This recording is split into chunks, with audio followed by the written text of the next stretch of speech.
Here's to the women who won't settle, the badasses, the rebels, the ones who know they deserve more, those who know how to get their worth, those who refuse to settle for mediocre careers. You can hate them or you can love them, but the one thing you can't do is ignore them. Why? Because you admire them. Welcome to Career Overhauling, and I'm your host, Olivia Jarris.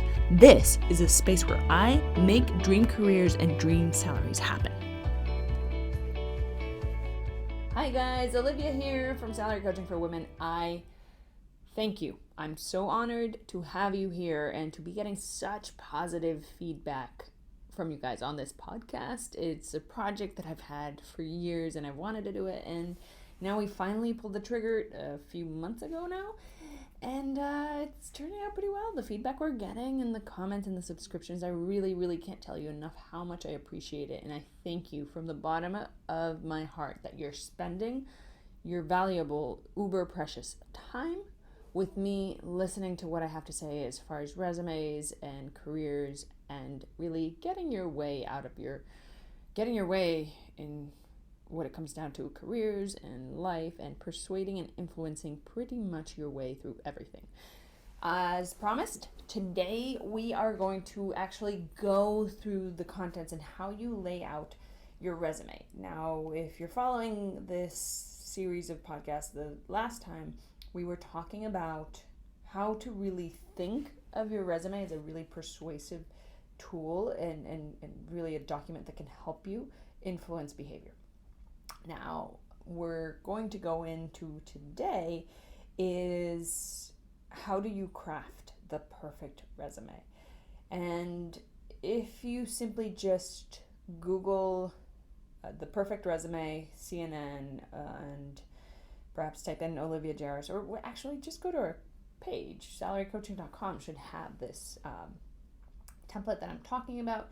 You will see the video in which I was asked by CNN to craft a multi-part series where I talk about how do you actually craft the perfect resume. Now, I think you've heard me say this before, but there's a ton of misguided advice out there as far as like how to put together a resume and how to make it the perfect resume, etc. Well, the truth is, it's not about format, it's not about content, it's not about most of the things that you will hear counselors, coaches, and what have you, people who claim to know about resumes. They all talk about format and content.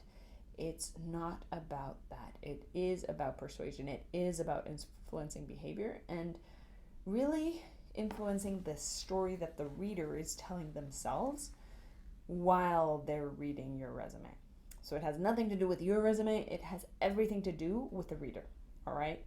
So I am going to walk you through how to exactly lay out your resume. Now, if you remember in the last podcast, I told you that there's 3 parts for really figuring out like how to craft your resume. The first part is the first 7 seconds. Now, the first 7 seconds are supremely influential because this is where the reader is going to make an initial snap judgment on whether they like you or not. And they're going to spend the rest of their time on your resume corroborating that first initial impression. Then the second section is really like the meat of your resume, so your professional experience and your accomplishments and perhaps your education. And this is really where you want to highlight little tiny tidbits of information that are going to help the reader kind of create a narrative around everything that you kind of bring to the table, and you want to use your experience as a way to enforce the image that you want the reader to create about you. And then the closing is such a simple section, but it's such an important one. It's the About Me section. This is where you have the ability to really make a bland, otherwise boring document into a 3-dimensional person. This section, I cannot emphasize how important it is. It has nothing to do with your career. It has everything to do with catching the reader off guard and really making an impression that will outlast whatever other candidate they might come across after. In other words, in the About Me section, what ends up happening is instead of you becoming that candidate that went to Tufts University or went to wherever he went and did this, or that used to work at that, like instead of you being associated to either an institution or a former job, or worse yet, becoming a no-name candidate, what happens is they are now going to associate you with this About Me section. You're going to tell them something about yourself that catches them so off guard that it will instantly become what they know you for. Like, this is going to be a trigger for them, and it's going to be a positive trigger. It doesn't matter how boring your hobbies can be.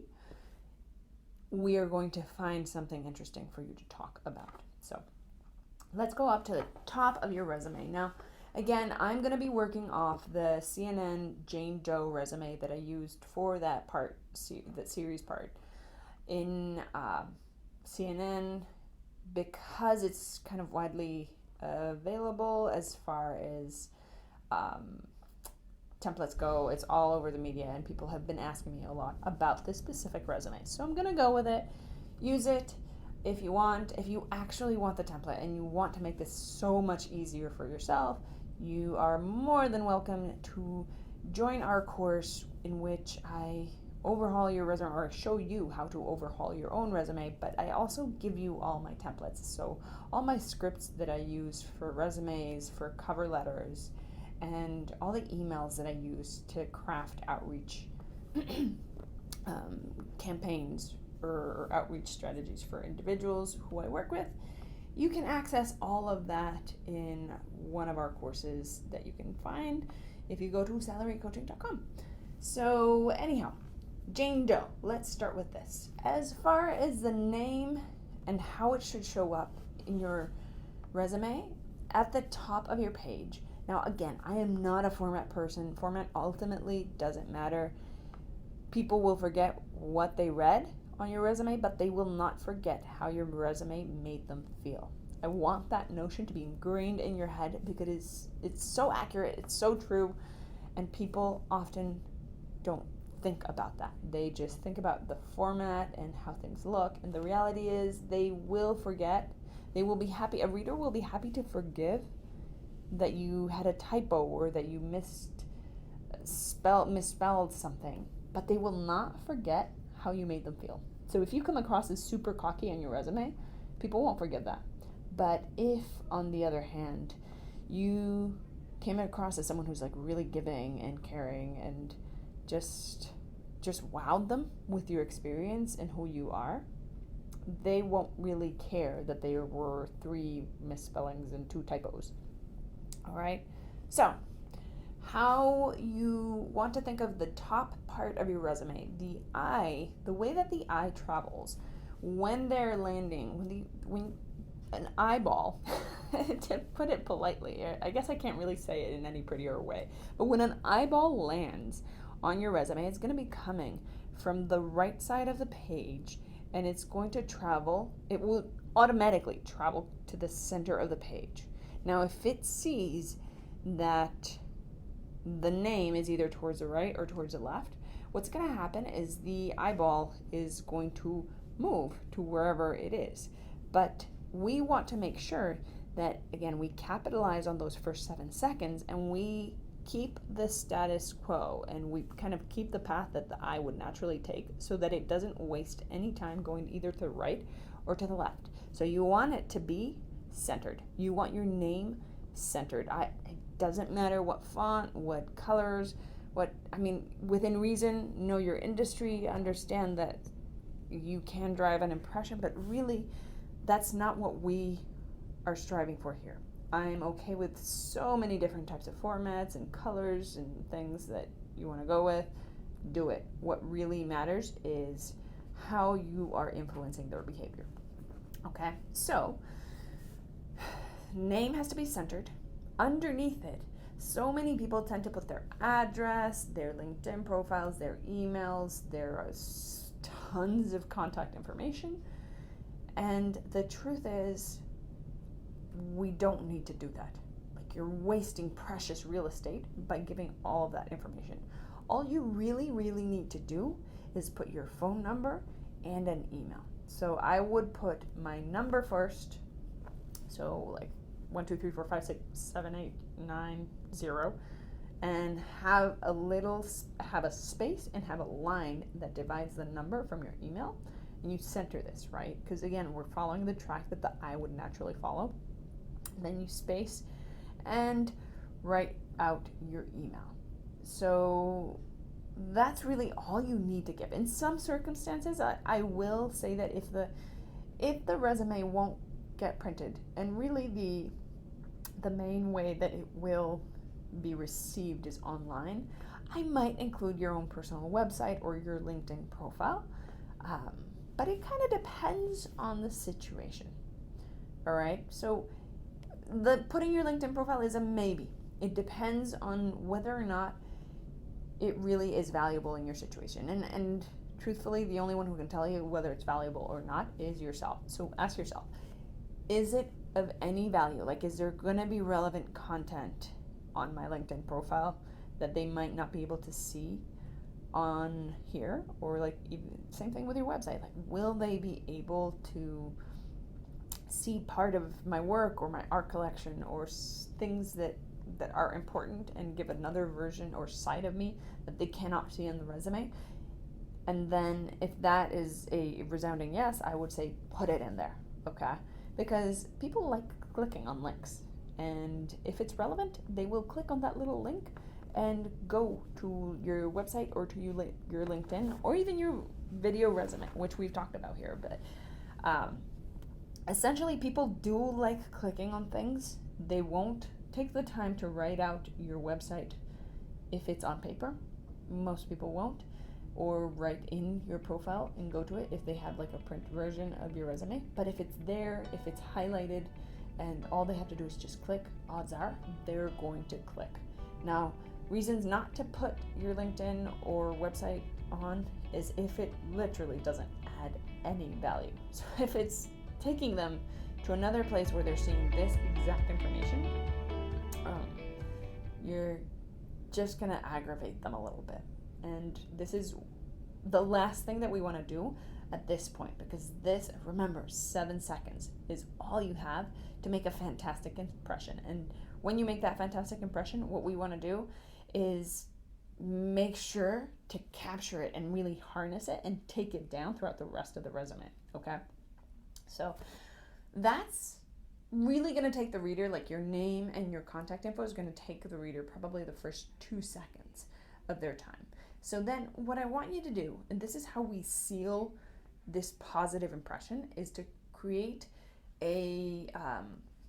have a little blurb that talks about the kind of expertise and really your personal career experience.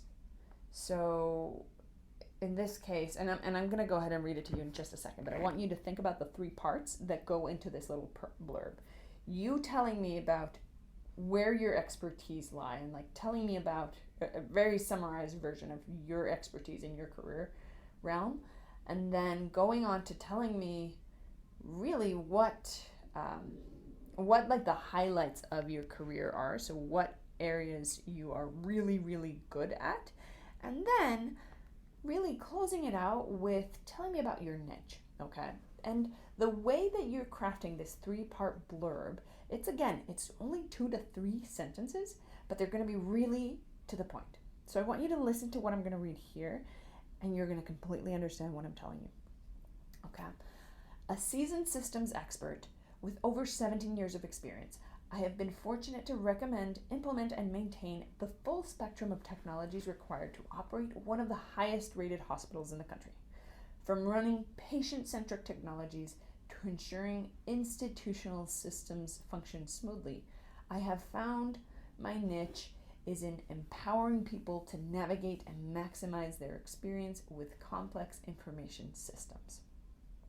So that basically tells us exactly what Jane Doe does as far as her career, how she shows up, in terms of her experience and her professionalism, what she's really good at, and what is her current niche. Okay, so this is like a little tiny blurb. Again, I go into depth into this in the course, and I really like, if there's one fundamental piece in your resume, it's this, because this is going to give the reader a picture. They're going to anchor you. If they haven't heard anything about you before, they are going to anchor this as the initial image of you.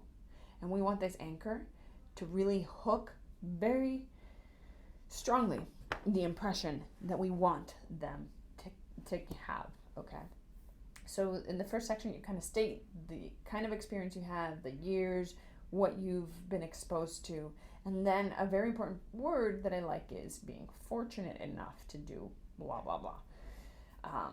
And then you talk about your niche, and when you talk about your niche, I want you to make sure that that connects directly to their deepest desire in terms of the hiring manager and the people hiring, and what job they are looking for you to do. Like, what is their deepest concern with this vacancy that's going unfulfilled, and how your niche is going to respond to that is really going to cinch whether or not they see you as the diamond in the rough.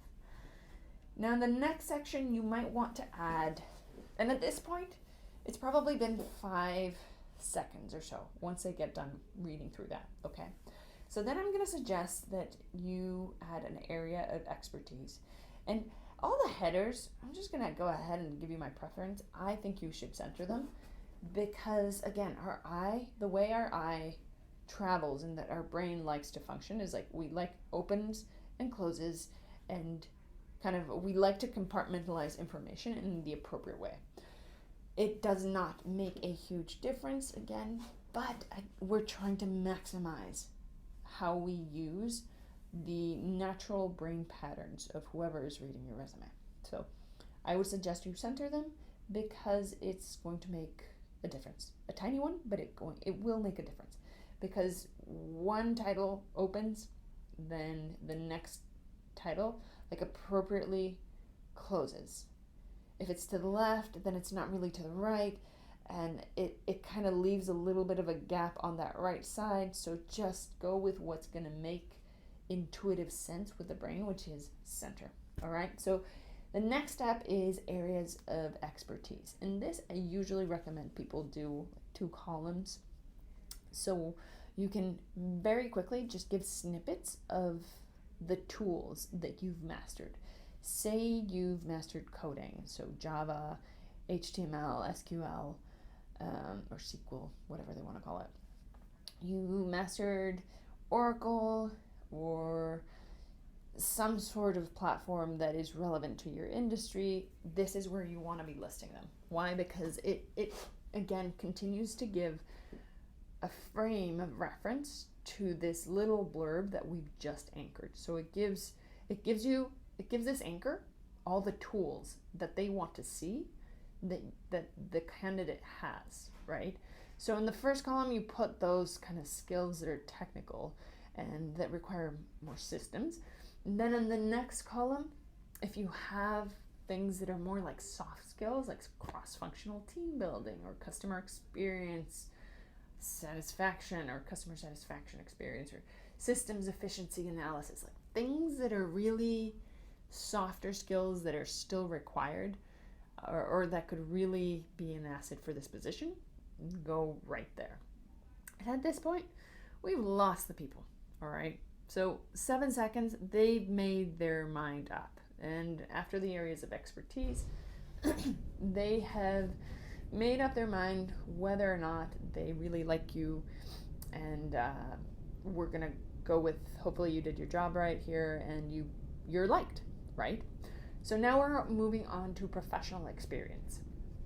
Here, a lot of people like to get really convoluted with how they list their experience. I'm gonna break it down for you really simple. You list the organization. So you're gonna, to the right, you're going to list the organization, like the name of the organization, and to the left of where you've listed the organization, you're going to list the city and state. So Cedars-Sinai Medical Center on one end, and then on the other end of that same line, LA, California, Los Angeles, California, so CA. Then underneath that, I would list the title. So in this case, and again, you can find this if you just Google it or go to our website, Systems Analyst, Enterprise Information Systems. Like, that is the title of the position. It's a lengthy one, so it's Systems Analyst, Enterprise Information Systems. You could abbreviate, but truthfully, not all recruiters reading that will know it, so I wouldn't abbreviate it if I were you. I wouldn't take that risk. And then at the line, at the end, other side of the page, on that same line, so on the right side of that page, or of that line, I would list the years. List years if, say for example, you worked there from 2013 to 2018, I would list those years if you stopped working there in 2018. Months, I think, are not relevant. Now, some people, I've heard people argue that, oh, well, but you're not being specific enough if you're not listing the months. And I'm saying, no, you're not being confident enough if you feel that you have to list the months. If you only worked at a place for a year, you only worked for at that place for a year. And there's probably a good reason why you only worked there for a year. Own it. Don't be embarrassed. Just own it, okay? And if you're like, well, but I got fired from this place, well, explain it. Explain why, and don't feel that people who are on the other end, like on the reading end of your resume, really have it that much better, or that they are without flaws themselves. Like, it's important to keep in mind that the people on the other side reading the resume are also humans, and they also have flaws. And if you allow them to be quote unquote judges of you and your character, they will judge.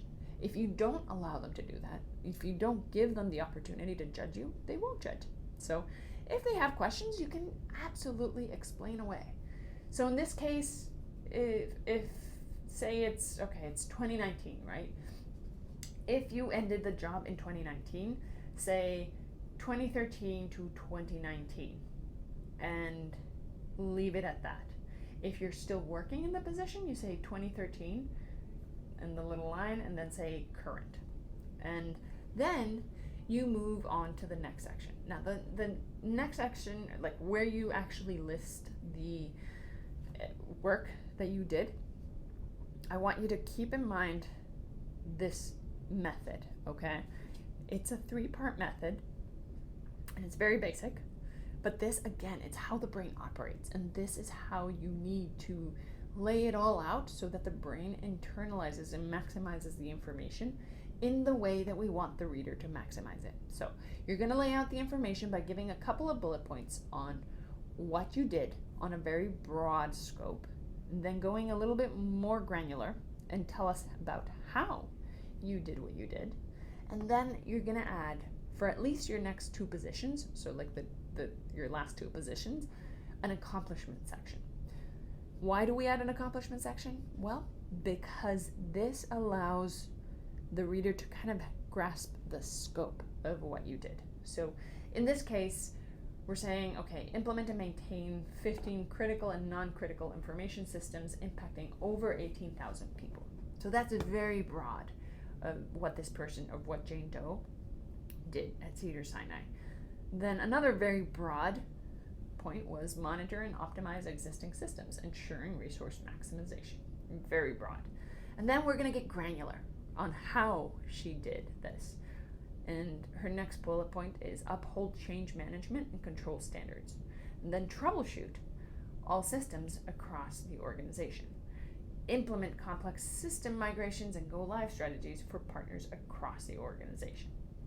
So you see, we kind of got a little bit more granular and more granular. But the thing is, the brain operates at its best, or it easily digests information if it gets a big picture first, and then you give it details to kind of create a more clear picture of what it's talking about. So that's the whole point of how you're laying out your experience. And then I'm going to suggest that you have the accomplishment section in which you give 2 to 3 bullet points. You don't need to go into further depth of that really highlight the scope of what you did. So you achieved 96% system functionality across the organization, or you automated and implemented, in this case, a mortality tracking mechanism that used to require manual entry, or that, in this case, Jane trained over 24,000 employees to use their information systems. So give numbers.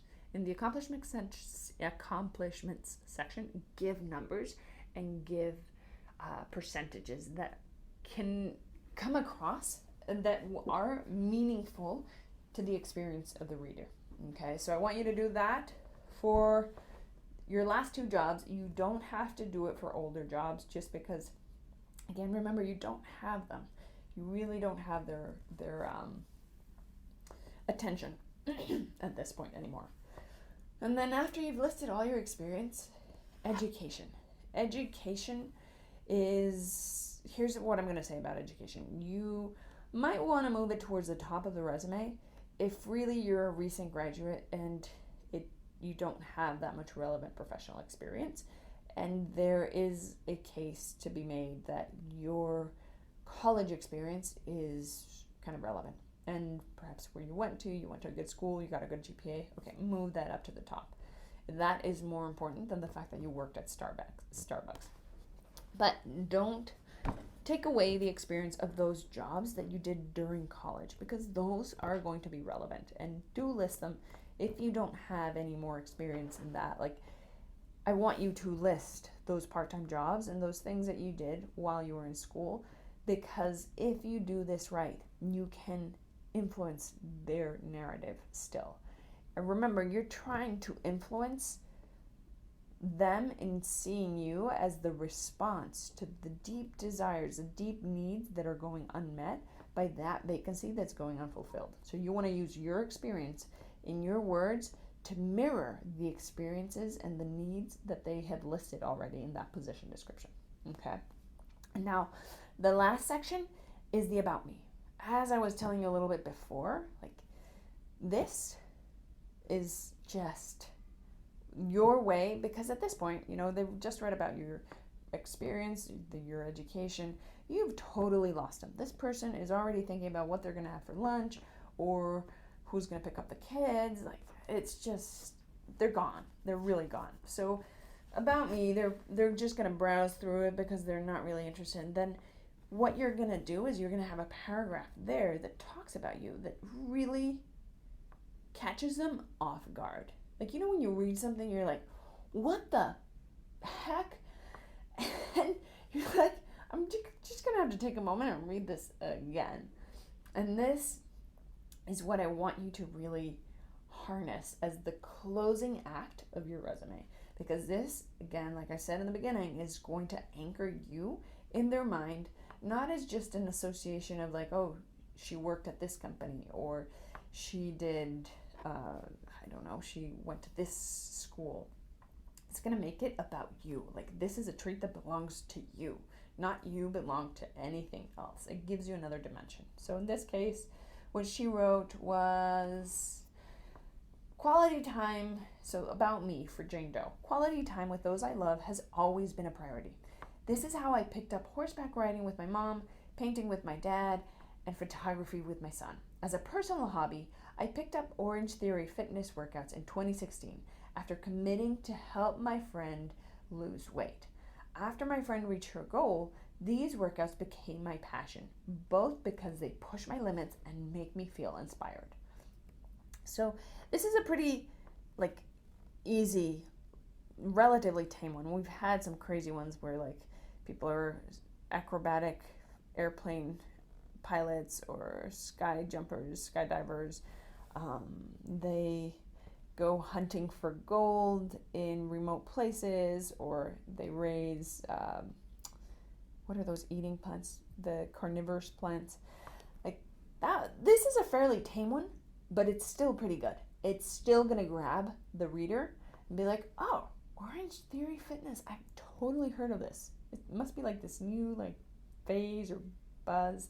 And maybe you'll also catch something that spikes the interest of the reader. Maybe they do horseback riding, or they do painting, or they do photography. So like right then and there, you've triggered a positive connotation that either is going to make them realize that you're not just a piece of paper, or it's going to make them realize that you have something fun.